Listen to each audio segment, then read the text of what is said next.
Savings mo sa bangko, babawasan ng 20% tax? Oo, totoo yun.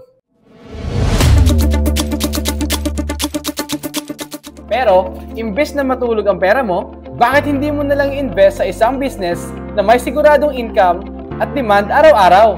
Hi, this is Jericho James Sanchez from Seb Equipment. On this day, halos lahat naghahanap ng convenient na paraan para maglaba. Kaya ito na ang perfect opportunity for you! Here at Seb Equipment, we offer promo packages na pasok sa budget mo at hindi ka pababayaan sa after-sale support. If you want to know how to start your own laundry business, you can message us directly through our Facebook page or call through this number. Kaya imbes na mabawasan ang savings mo sa bangko, invest and start your own laundry business. Because here in Seb Equipment, your business, our expertise.